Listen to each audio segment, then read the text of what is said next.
Marco Rubio is not sitting at his computer Googling the names of people who wrote op-eds for the Tufts student newspaper. Somebody else is coming up with a target list and pushing that into the State Department.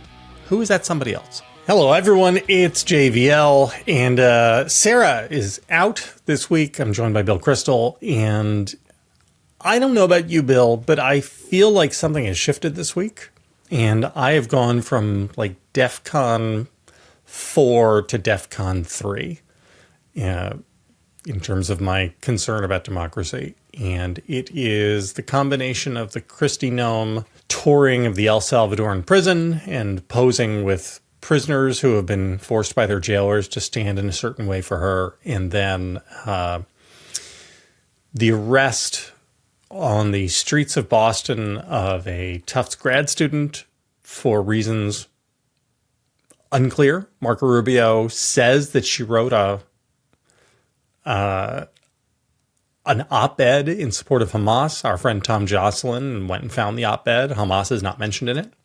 But more disconcertingly, again, there was like a stakeout with at least 6 federal agents. They'd been staked out there for hours, 2 vehicles. They were in plain clothes. They wore masks. They did not visually identify themselves until after they had already accosted her.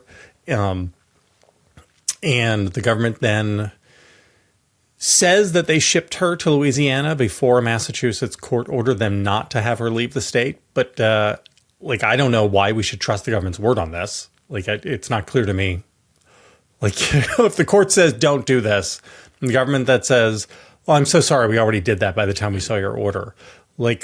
Is the court supposed to just say, "Oh, okay"? Or can the court demand some proof, some evidence that this is true? I don't know how that works.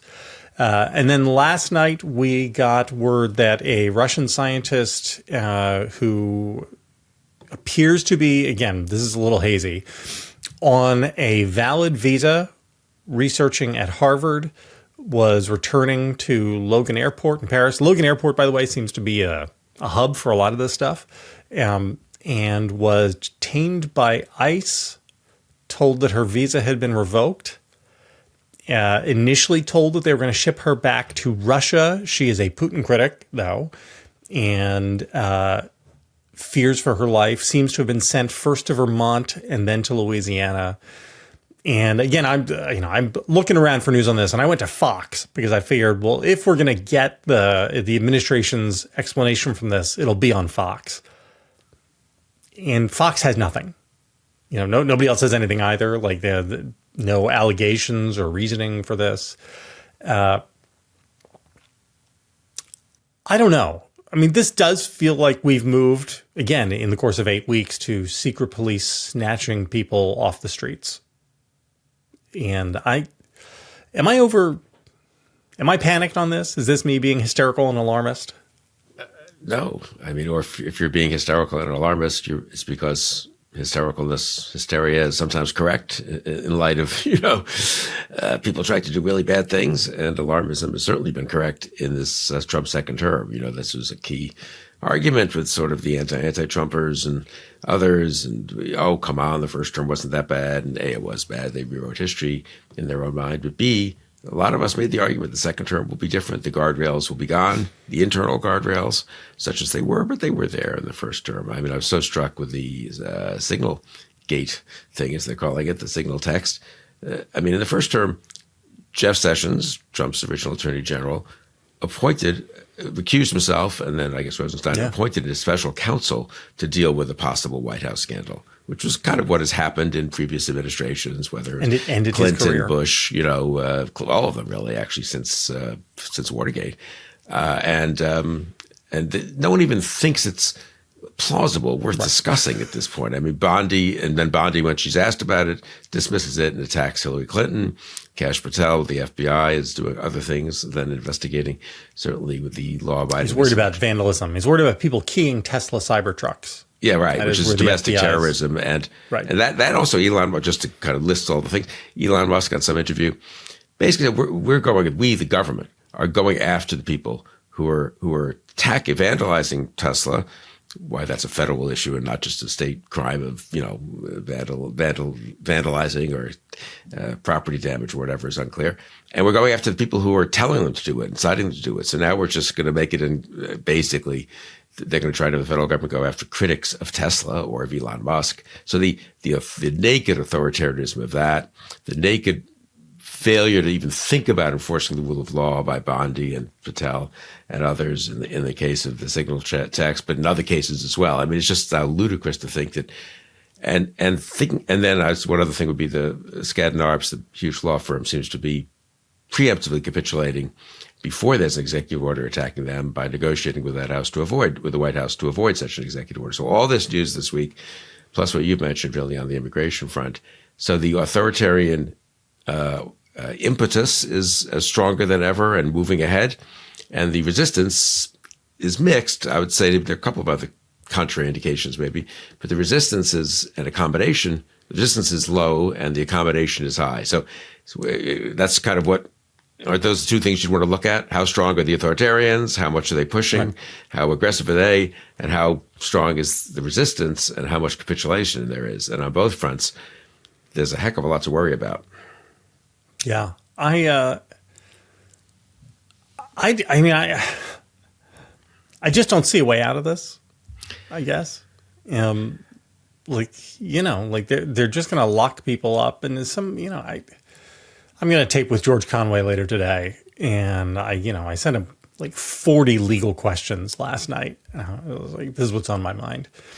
And I really don't understand. So, the Secretary of State can now revoke visas for any or no reason, right? I mean, the law says that it has to be serious or something. I mean, we don't know because the courts haven't really gotten to the merits of these cases yet. They're still trying to find out what's happening and using temporary restraining orders in some cases. So, the courts... which the government seems to be ignoring, right? So the government ignores evading and being very, coy about... Let's see. Let's see if the courts get serious. I guess that would be one thing. Let's see if Congress ever does anything. Let's see if public opinion moves. I think there's some evidence that maybe some of what Musk is doing is, actually alarming actual people out there. Their Social Security offices aren't working and stuff. So there's some slight contraindicators that the alarm, let's put it this way, people are getting more alarmed, which is good. I think the race between people getting more alarmed and other actors getting more alarmed and acting appropriately to stop what's happening, one of those other actors should be Congress, obviously. The race between that and the authoritarians, we're still losing that race. But maybe it's not inevitable. It's not inevitable. I wrote my little thing this morning, just like I wasn't sure. I also had the same thought process as you when I got up early, and it's like, what am I going to write about? I just wrote a little thing about we need to avoid above all wishful thinking. We need to not think that because we've all grown up in a democracy, we've beaten back enemies abroad, we've made progress on civil rights at home, that this is in any way inevitable or that fortune is going to save us. And that means being extremely hard-headed about the situation. So it's not alarmist. It's being serious and sober about the crisis we're in. And they have to lose on some stuff. I mean, the authoritarians have to have some setbacks. I think one thing could lead to another, right? You could get, in some area, if they're set back, it could lead to others having a little more nerve. But as of now, there's not a heck of a lot of nerve out there. The degree to which the entire power of the federal government has been personalized is pretty striking. And again, so I'm just going to obsess over the student visa revocations for a minute. It is not clear that there is a process on this. So yesterday at a press conference, Marco Rubio was like, I personally, every time I find one of these lunatics, I've probably revoked 300 of these things so far. I'm like, okay. Marco Rubio is not sitting at his computer Googling the names of people who wrote op-eds for the Tough student newspaper, right? Somebody else is coming up with a target list and pushing that into the State Department. Who is that somebody else? Is that somebody else inside government? Is there an agency or a task force which is doing this? Is there outside government? Is it some MAGA group who has an enemies list like Madame Defarge that they've been compiling and they push in? How are the claims on this list vetted? let's assume that this list that comes through, because there must be a list. That's the only way this happens, right? Marco Rubio didn't find this woman Ozturk on his own. This list has claims attached to it.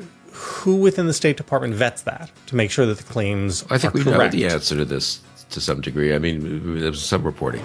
Hey, Sarah, there's more show. Oh, there is? Yeah. Are we still talking? We have more Yeah, talking? we're still talking. The talking goes on, but that's only for the people who are inside the Velvet Rope, the Bulwark Plus members. Oh, they got to subscribe. Yeah, tell them to subscribe. Tell the You should people, subscribe, Sarah. Guys. Why wouldn't you subscribe? You get all kinds of things. You get some extra me and JVL. You get some extra me and George Conway. You get JVL's Triad. This is one of the best things the Bulwark offers. I read it at least once or twice a week. Yes, go and subscribe. We'd love to have you.